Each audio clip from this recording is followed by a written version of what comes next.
How's it going out there? This is Feed Your Mind, and today we're going to discuss the secret history of church finally revealed. And so this all begins with the Roman Catholic Church. The Roman Catholic Church came into power after Jesus' execution. Jesus was part of a group called the Hebrews. So in the first century after the Romans executed Jesus, Christianity began to quickly spread because it was the talk of the town how Jesus, the guy that was healing everybody, actually rose from the grave. And so the Romans had to actually double down on trying to remove Christianity from becoming too powerful. And so they made Christianity illegal and began to execute everyone who was becoming a Christian. People were getting burned at the stake and thrown into the lion dens and also crucified and stuff like that.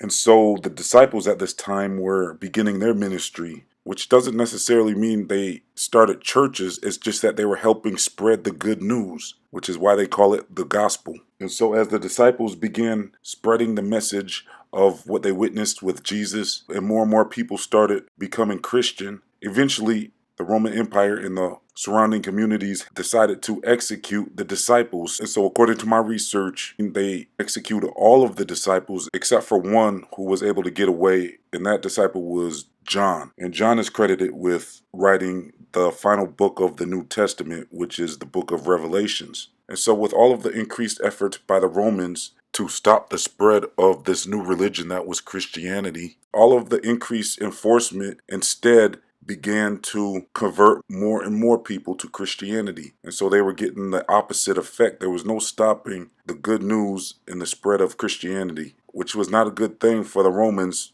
who practiced paganism, including but not limited to sun worship. And so in my opinion, it appears to me that after the Romans took out all of the disciples, that's when they began to take over the religion. And so after the leaders of this new Christianity movement were removed, that left an opportunity for the Romans to, instead of continuing to increase persecution upon Christians, instead they would go the opposite route and become Christianity. And there's even a lot of information that will tell you that the first pope ever was one of Jesus' disciples, and they call him Saint Peter. But to me, it doesn't seem like the ideology around a pope is what Christ was teaching his disciples to become. And so I can't say that I'm in agreement that Peter the disciple was the first pope. And also, the Romans had actually executed Peter as well for his teachings about Christianity. So that's another factor we must consider. And so basically, as the Roman Empire began to fall, the Catholic Church began to rise. And so what was once the Roman Empire is now the Roman Catholic Church. Christianity ended up becoming the state religion for Rome. And no one in a million years would have thought that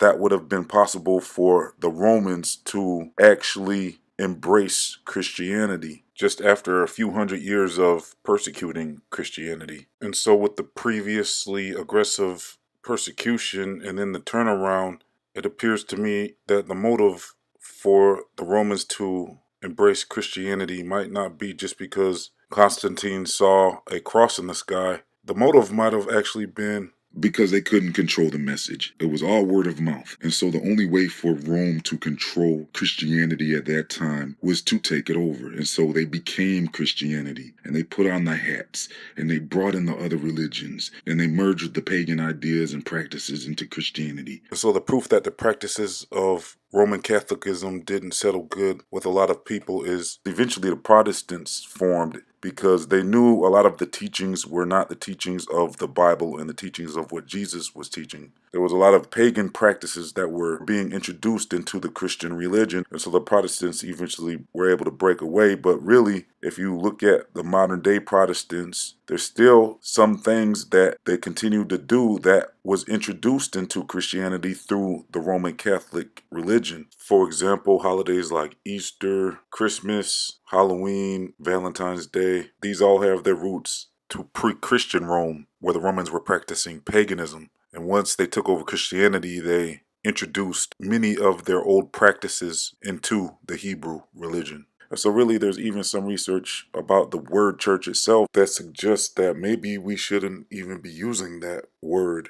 Because when you research the background of the word church and where it could possibly come from, according to my research, the word church is credited to the emperor of Rome at that time, who was Constantine. And so Constantine was ruling Rome around 310 AD. And Constantine is actually the one who is credited with converting Rome's state religion from pagan sun worship to Christianity. And so the word church pretty much is the accepted word for Christian gatherings, but it almost has now become the word for the actual building or the actual public place of worship. And so in Matthew chapter 16, verse 18, Jesus says, "And upon this rock I will build my church." And so really around that time when that word was written, the word at that time was the ecclesia. And so you could see that same verse in Matthew as saying, "And upon this rock I will build my ecclesia." And so the ecclesia doesn't necessarily mean a building or a place of worship, but it could go deeper than that and mean the inheritance, the heirs of the kingdom. And so the believers in Christ would be the ecclesia.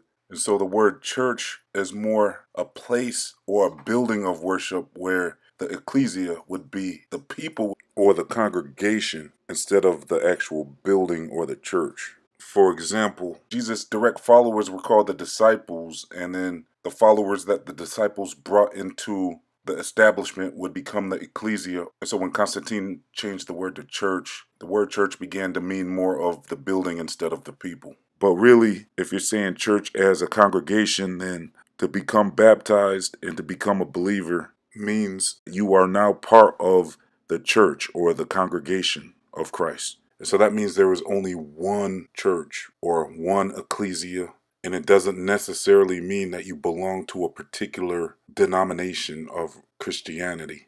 And so what happened after that was the Roman Empire slowly began to crumble.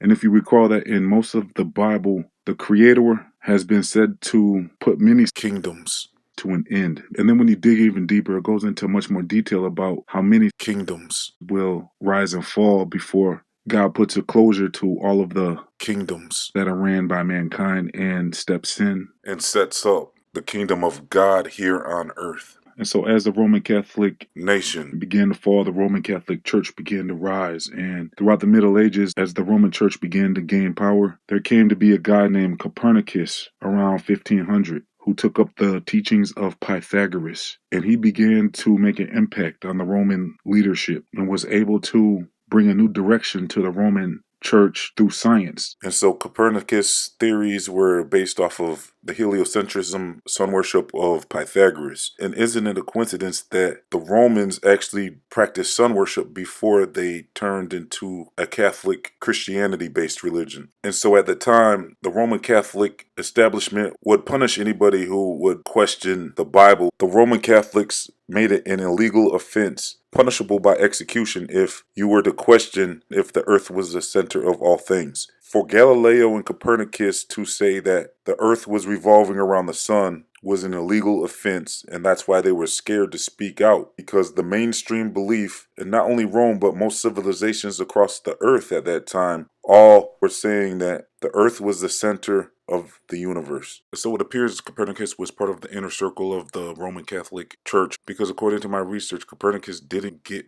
punished for working on his heliocentric model with the knowledge he had obtained from Pythagoras' occultic work. And so Copernicus' works were published after he had passed in 1543 at age 70. And so after Copernicus passed, he had secretly made a deal with the inner circle of the Roman Catholic Church to publish his work. And so after his work came out, Galileo apparently started picking up on his work, and he started really taking over from where Copernicus left off in promoting the heliocentric model. And so Galileo got into big trouble by saying that the earth was revolving around the sun. He almost got executed for it, but he was allowed to go on to house arrest and live out the rest of his life in seclusion. And so Galileo passed away of natural causes in 1642. And then after that, between 1642 and the present time, is when the Catholic Church did a complete flip and they began to embrace the teachings of heliocentrism. And this wasn't simply just a sudden change in belief systems. This was more of an intentional thing, because through my studies, there was a hierarchy structure of the Catholic Church where smaller groups of circles within the Catholic Church were forming. And so a lot of my research led to a sect within the Catholic Church called the Jesuits, who actually were involved in this plan to convert to heliocentrism. And so this whole thing seems to be a bigger overall plan to take control of the Hebrews religion and convert it to Roman sun worship, where the sun is worshipped as the center of all things. And so the Roman Catholic Church began to embrace astronomy and the teachings of Galileo and Copernicus and Pythagoras, and heliocentrism began to be seen as science. And the occultic origins of Pythagoras' heliocentric sun worship religion was soon forgotten. And so heliocentrism began to be embraced in the Roman Catholic leadership. And eventually, over the next few hundred years, people began to slowly forget about the geocentric belief system. And so as the Roman Catholic Church began to lean towards science, it was no longer illegal to believe in heliocentrism. And so by making everything revolve around the giant sun in the center of the solar system, instead of everything revolving around the earth, this was pretty much sun worship version 2.0, which is what most people believe right on to this day, without really knowing the occultic origins of the belief system. This new heliocentrism becoming the mainstream belief system amongst civilization over the next few hundred years led to other theories being accepted as fact as well. And so people began to believe in outer space for the first time. And these theories were before anybody had even invented a rocket or anything that could verify this new belief system. Yet everyone began to believe it, and these outer space theories is what eventually led to many people believing that we are not alone in the universe, which gave rise to the theory of aliens. And that's really when what was once believed to be demons or spirits or possibly interdimensional beings, or who some might call the fallen ones, now all of these beings have now become aliens. And so heliocentrism began to lead to other belief systems like the Big Bang Theory and later the theory of evolution, where science really began to take hold of the minds of the public, and they began telling people that they really are nothing more than an animal-like creature that just happened to become conscious through a series of accidents. And so mankind and Earth became nothing more than just a big mistake accident. A lot of people don't realize that the Big Bang Theory was actually introduced by a Roman Catholic as well, after heliocentrism was established. And so the Roman Catholic Church went from punishing people like Galileo and Copernicus for being heretics and condemning their hypothesis as blasphemous. And later on, they began to accept the information, and they really ushered in a new culture of science. But it was really scientism, because a lot of changes that were made in the popular belief structure was actually based on theory and not fact. The only reason why these new belief systems were allowed into the public was because the ones in power were the ones who decided to allow the information to become administrated to the public as fact. And so now, as we journey into the present time, this belief structure has become a popular belief to the point where no one ever questions what Earth actually is anymore. The information is now taught to everyone in classrooms at a very young age, and theories are now accepted as fact, to the point where some Christians are aware of the theory of evolution and the Big Bang Theory and the theory of gravity being things that most Christians will reject. But when it comes to the heliocentric theory, the Christian community has actually not realized that it's all connected. This is all science that has an agenda, and the agenda removes what's in the Bible and what was thought of being a fact before, which was that there's a firmament above the earth.